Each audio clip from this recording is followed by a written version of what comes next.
아멘.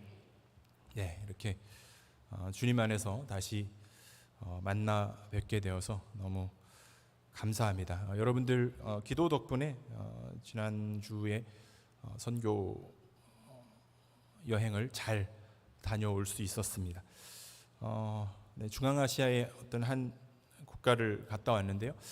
그 중에 이제 인상적이었던 건 그 한인교회를 방문했는데 굉장히 어렵게 찾아갔습니다. 이제 국가에서 이슬람 국가이다 보니까 이제 너무 감시가 심해서 교회가 있지만 십자가를 달 수 없었고요. 근데 그 가운데도 예배하는 성도들이 뜨겁게 하나님을 예배하는 모습을 보고 이렇게 마음 편하게 하나님을 찬양한다는 것이 얼마나 귀하고 복된 일인가를 느꼈습니다. 그리고 예배 후에 이제 성도들과 잠깐 교제 시간을 가졌는데 굉장히 놀라운 이야기를 많이 들었습니다. 그 이슬람 사람들, 이슬람 율법을 쿠란을 읽는 사람들이 복음을 듣고 지금 예수님을 믿는 회심하는 사람들이 굉장히 많이 늘어나고 있고요. 또 저 멀리 있는 이스라엘에서 또 그 유대인들이 예수를 믿는 메시아닉 주라고 하죠. 예수 믿는 유대인들의 숫자가 많이 늘어나고 있다. 그런데 그 한인교회 사람들이 왜 그 나라에 왔는지, 내가 왜 여기 있어야 되는지도 잘 모르겠는데 어쨌든 하나님께서 그곳에 보내셨고 또 그 가운데서 하나님께서 우리 한인교회 흩어진 그 디아스포라 한인들을 사용하셔서 마지막 때에 굉장히 귀중한 선교적인 사명을 감당하게 하신다라는 것을 많이 느꼈습니다. 우리 그 조국의 대한민국의 교회가 깨어서 이 일을 위해서 더 기도해야 된다라는 그런 마음을 갖게 되었습니다. 오늘 이 말씀은 사실 이제 그 학교에서 수업을 하다가 그 수업이 끝나고 이제 학생 하나가 와서 누가 하나님의 백성입니까? 라는 질문에서 시작이 되었습니다. 그래서 여러분들이 마태복음 말씀은 우리 산상수훈은 특별히 이제 우리가 잘 알고 있는 말씀이긴 하지만 이 말씀을 통해서 우리가 함께 과연 누가 신약 시대를 살아가는 하나님의 백성인지 같이 함께 말씀을 나누기를 원합니다. 마태복음 5장은 이제 산상수훈이라고 불리는 5장, 6장, 7장의 그 시작이자 신약 시대의 하나님의 언약 백성들에게 하나님 나라의 윤리와 또 정체성에 대해서 선포하신 그런 말씀입니다. 예수님은 구약 언약의 성취자로 이 땅에 오셨죠. 그 첫 가르침을 통해서 새 언약의 백성들이 누구이며 이 세상에서 어떻게 살아가야 하는지를 선언하신 그 말씀이 산상수훈입니다. 산상수훈은 그래서 신약의 윤리 강령이라고 할 수 있는 말씀이고요. 신약 시대를 살아가는 사람들에게 있어서는 매우 중요한 의미를 갖는 말씀입니다. 5장 말씀, 우리가 읽은 이 말씀은 소위 말해서 이제 팔복으로 알려진 그 내용으로 이제 시작이 되어지는데, 이 말씀은 새로운 언약 백성이 가지고 있는 특징, 그리고 그들의 정체성을 드러내는 동시에 하나님으로부터 누리게 될 복에 대해서 그렇게 말씀을 하고 있습니다. 구약 시대 하나님의 백성은 어떻게 규정할 수 있습니까? 출애굽기 19장에 기록한 대로 제사장 나라요 거룩한 백성으로 부르신 것에서 시작이 됩니다. 그렇게 부름받은 이스라엘 백성들은 모세를 통해서 시내산에서 주어진 그 율법과 특별히 그 율법의 대표인 십계명을 지키는 자들이 바로 하나님의 구약 시대 하나님의 백성이라고 그렇게 정의할 수 있습니다. 그런데 이제 예수님은 새로운 모세처럼 산상수훈을 시작하시면서 산 위에서 말씀을 선포하시면서 이스라엘에게 주어진 그 율법의 진정한 의미를 재차 설명하셨습니다. 이것을 통해서 예수님은 단순한 윤리교사로 오신 것이 아니라 언약의 성취자로서 그리고 율법을 완성하시고 하나님의 뜻을 세상 가운데 선포하시는 권위자이신 것을 스스로 드러내신 것입니다. 예수님이 공생의 사역을 시작하시기 전에 세례 요한이라는 사람이 있습니다. 광야에서 예수님의 길을 예비하는 역할을 감당을 했죠. 그리고 그 외침의 핵심은 회개하라, 천국이 가까이 왔다라는 메시지였습니다. 그리고 천국을 소유하기에 앞서서 그에 합당한 회개와 죄사함의 세례가 필요하다라고 그렇게 외쳤습니다.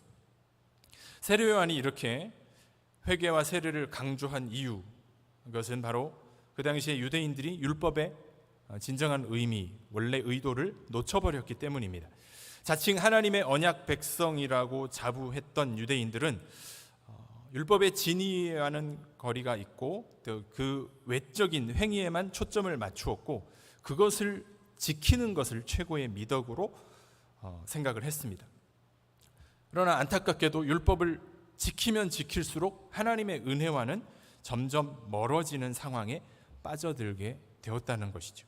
그래서 진정으로 하나님께 나아가기 위해서는 율법의 어떠한 외적인 행위에서 돌이켜 회개하고 다가올 하나님의 나라인 천국을 소유하라라고 외친 것입니다.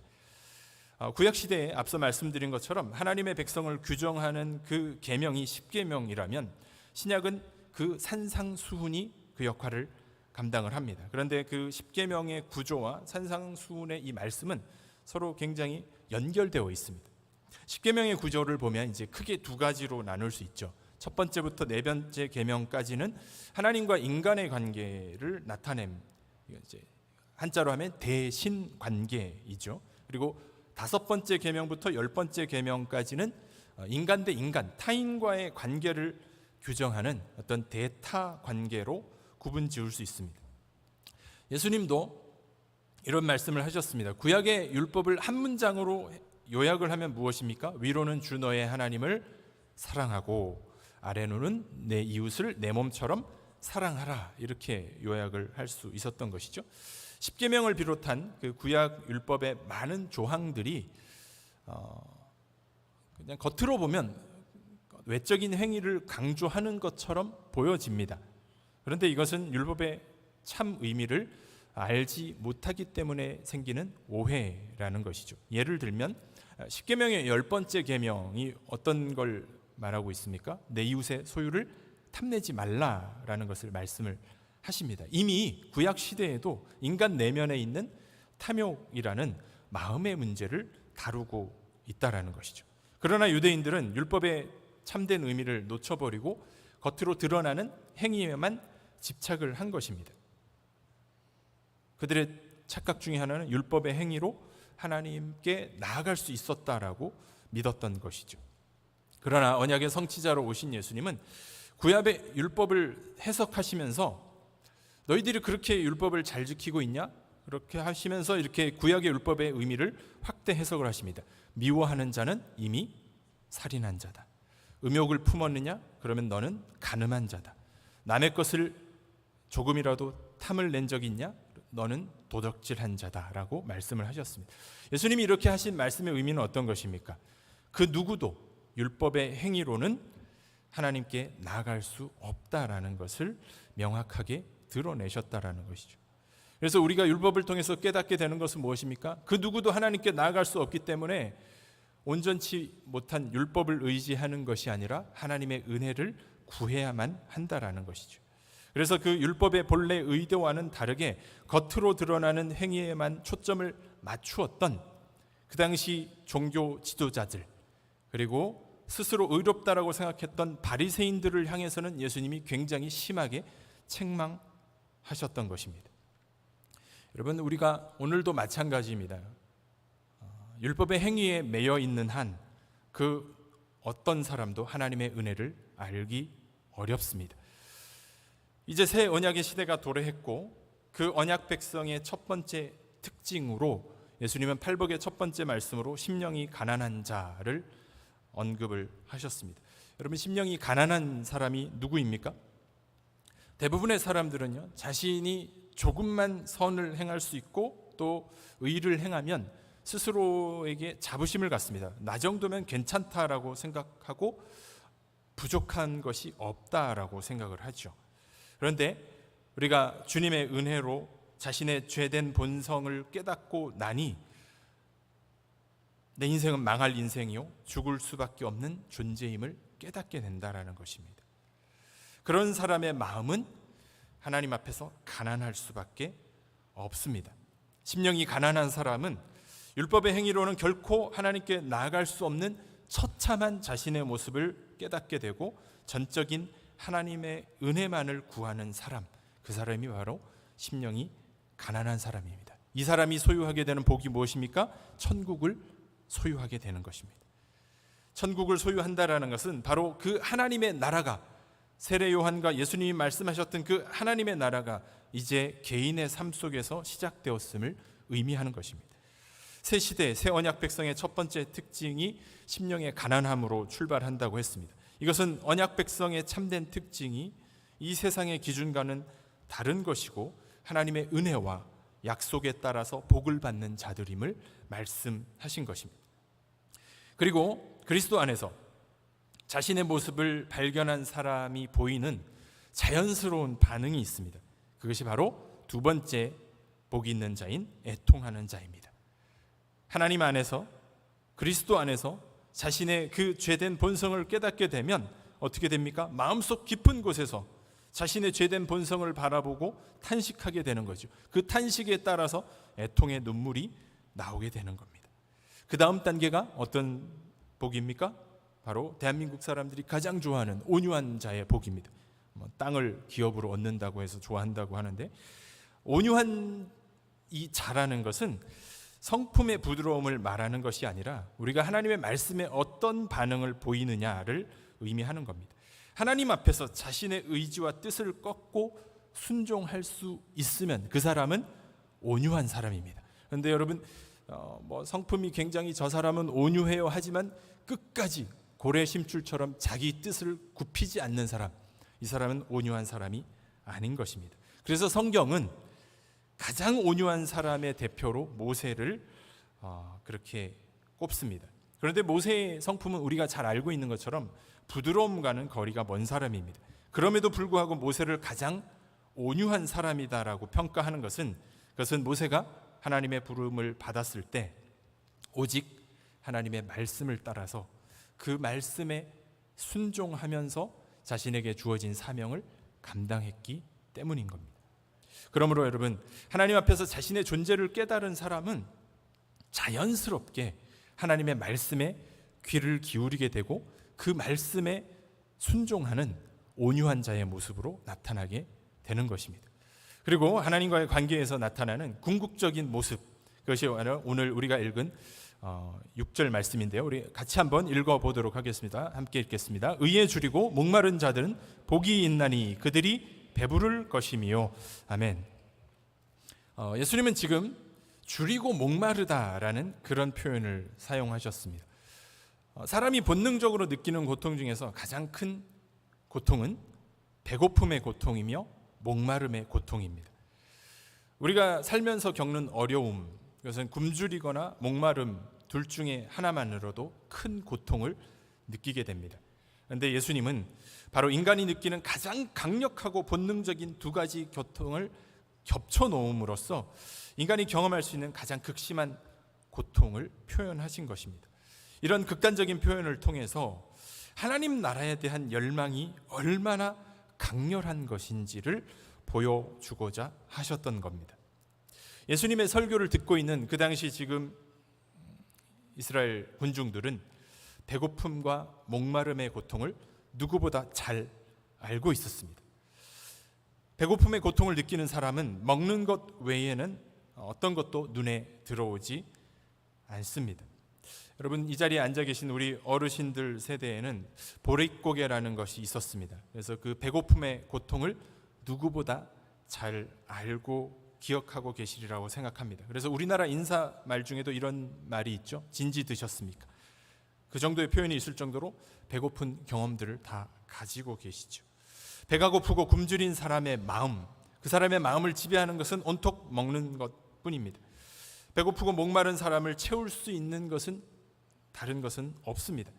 굶주린 사람이 음식을 찾는 그 절박함, 그리고 목마른 사람이 물을 마시기 위한 그 갈급함, 이 두 가지를 합쳐 놓은 것만큼의 강렬한 열망을 의미하는 것입니다. 그 갈망이, 그 열망이 무엇입니까? 바로 의에 대한 갈망입니다. 여러분, 의가 무엇입니까? 성경에는 굉장히 많은 의에 대해서 언급을 하고 있죠. 세상에서 말하는 의는 무엇입니까? 정의 또는 공의, 어떤 도덕과 윤리적인 차원에서 말을 합니다. 그러나 성경에서 말하는 의라는 것은 앞에 있는 개념을 포함할 뿐만 아니라 보다 근본적인 의의를 말합니다. 다시 말하면 정의와 도덕 이전에 먼저 세워져야 할 것이 있습니다. 그것이 무엇입니까? 바로 하나님과의 올바른 관계입니다. 그래서 성경에서 말하는 의의라는 것은 관계적인 의의를 말하는 것입니다. 첫 번째 복에서 심령이 가난한 사람이 발견하게 되는 것, 그것이 무엇입니까? 하나님 앞에서 자신의 죄된 본성과 존재를 깨닫게 되죠. 그 사람이 자연스럽게 옮겨가게 되는 것이 무엇입니까? 바로 하나님과의 올바른 관계를 회복하고 싶어 하는 것입니다. 그리고 그 하나님과의 관계가 회복된 사람은 자연스럽게 세상을 향한 도덕과 윤리와 공의까지 확장되어지는 것입니다. 그러나 여러분, 안타깝게도 하나님과의 관계가 단절된 인간은 필연적으로 결핍을 느낄 수밖에 없습니다. 왜냐하면 생명의 근원이신 하나님을 떠났기 때문입니다. 이사야 55장 말씀에서 하나님을 떠난 인간을 향해서, 이스라엘을 향해서 하나님이 초청을 하십니다. 너희 목마른 자들아 물로 나오라. 돈 없는 자도 오라. 너희는 와서 사 먹되 돈 없이 값 없이 와서 포도주와 젖을 사라. 너희가 어찌하여 양식 아닌 것을 위하여 은을 달아주며 배부르게 못할 것을 위하여 수고하느냐. 나를 청종하라. 그리하면 너희가 좋은 것을 먹을 것이며 너희 마음이 기름진 것으로 즐거움을 얻으리라. 아멘. 여러분, 목마른 자들아 다 내게로 오라는 겁니다. 그리하면 배부름을 얻고 진정한 만족을 누리게 될 것이다 라고 말씀하는 겁니다. 여러분, 모든 생명 있는 존재는 물과 음식 없이는 살아갈 수가 없습니다. 그런데 사람은 다른 생명 있는 것들과 다르게 영혼의 목마름과 결핍을 느끼는 영적인 존재입니다. 그래서 그 결핍을 채우기 위해서 하나님을 모르는 사람들은 돈과 명예와 권력과 선행과 율법을 구해보지만 그것으로 절대로 영혼의 목마름과 그 굶주림을 해결할 수 없다라는 것입니다. 마치 바닷물을 마시는 것처럼 마시면 마실수록 더 목이 마른 것입니다. 그러나 유일한 생명수요, 영원히 줄이지 않는 양식인 예수님을 구할 때 참된 만족을 누릴 수 있는 것입니다. 여러분, 이것이 오늘 말씀에서 증거하고 있는 배부름을 누리게 된다라는 것의 진정한 의미인 것입니다. 여러분, 우리 안에 만족함이 있습니까?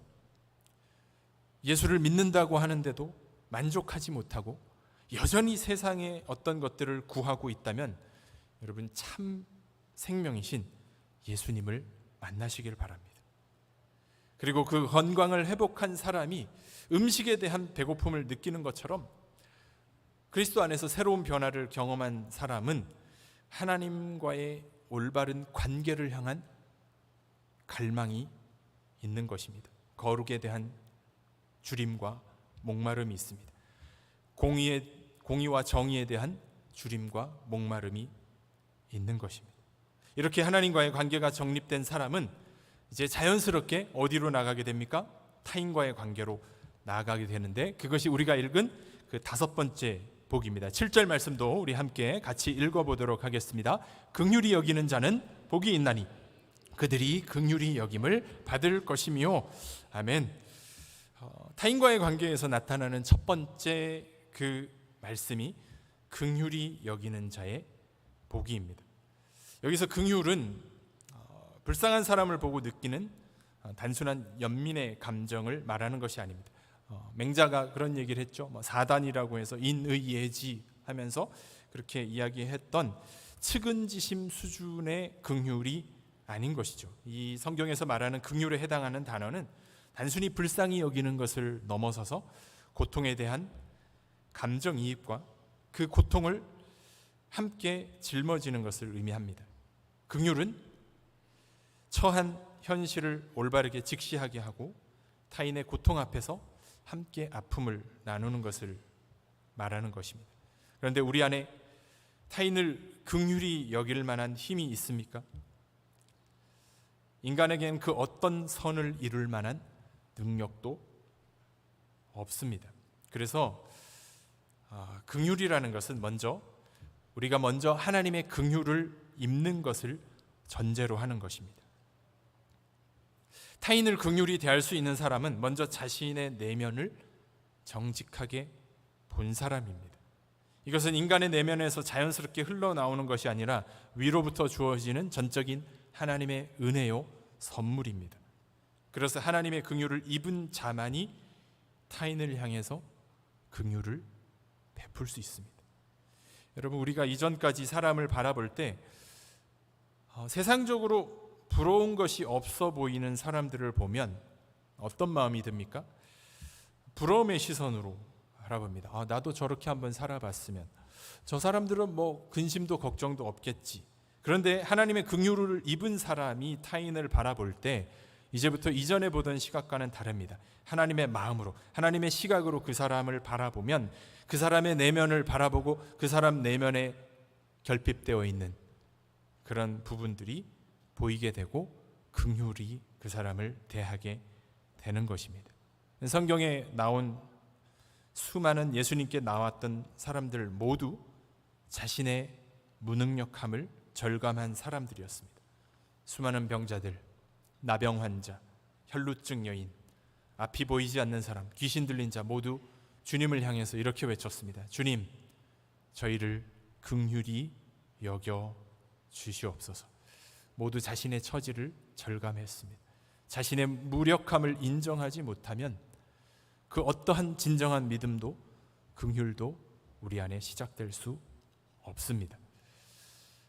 한 2달 전에 영화를 한 편 봤습니다. 무명이라는 영화인데요.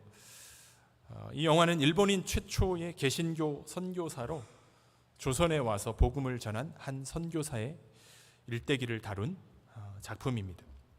영화의 주인공인 노리마츠는 일본 사무라이 집안의 장남으로서 그 당시에 이제 영어를 배우기 위해서 요코하마에 왔다가 선교사들을 통해서 복음을 듣고 회심을 하게 됩니다.